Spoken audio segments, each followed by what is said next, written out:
अब supreme court of Pakistan की मुझे नहीं समझ आ रही, दो चीजें हैं, वो इसमें आने को क्यों तैयार नहीं। अब 2-3 बड़े उसमें इंटरेस्टिंग बयान आते हैं, फिर मैं माफी पहले मांग लेता हूँ इससे पहले कि हमें वो टांग दिया जाए।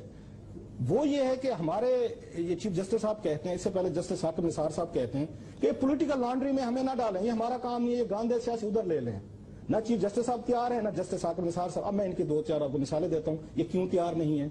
आपको याद है जिस बेंच ने यूसुफ रज़ा गिलानी को डिस्क्वालीफाई किया था, उसको हेड किसने किया था? जस्टिस नासिर मुल्क साहब उस वक्त तो उस बेंच के सरबराह थे जिन्होंने यूसुफ रज़ा गिलानी को डिस्क्वालीफाई किया। और डिस्पाइट द फैक्ट के आज उस वक्त फमीदा मिर्जा साहबा थी, ये स्पीकर थी, उन्होंने रूलिंग दी थी कि ये कॉन्स्टिट्यूशनल इंटरप्रिटेशन का केस है कि क्या सदर को इम्यूनिटी है कि नहीं है। आपको उस वक्त तो ये पॉलिटिकल लॉन्ड्रिंग नहीं लगी, उस वक्त तो पॉलिटिकल लॉन्ड्रिंग को हमने ठीक किया। आपने बुलाया एक इलेक्टेड वजीर आजम, अच्छा बुरा करप्ट जो भी था, आपने उसको घर भेज दिया और जरदारी साहब एंड कंपनी या पॉलिटिकल पार्टी ने आपके फैसले को एक्सेप्ट किया।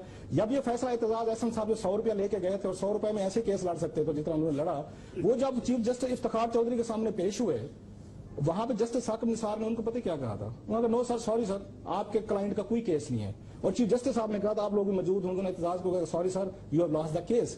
मुझे समझ नहीं आती जस्टिस साकिब निसार साहब उस वक्त पॉलिटिकल लॉन्ड्री नजर नहीं आती जब उन्होंने गिलानी को डिसमिस किया।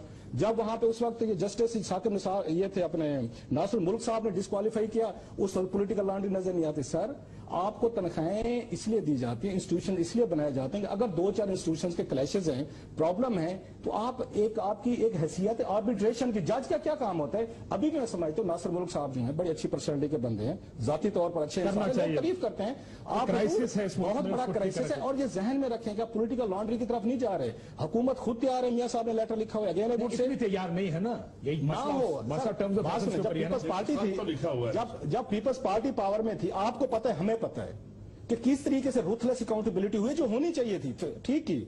जब कोई और पार्टी पावर में आ जाए तो उसके बाद आप कहते हैं पॉलिटिकल लॉन्ड्री है और इसको हमारे पास ना है। ये मेरा ख्याल सुप्रीम कोर्ट इस मसले को हल कर सकती है, टीओआर को एक्सपेंड करें। इमरान खान साहब भी राजी हैं आप उस पर? टीओआर उस दिन जस्टिस सईदुज़्ज़मान सिद्दीकी साहब ने कहा टीओआर हुकूमत लिखकर बेचती है, उसको बदला नहीं जा सकता। यार इस अदालत में बहुत कुछ बदला गया है, पुरानी अदालत में बदला गया, इस अदालत में नो रुक जाए।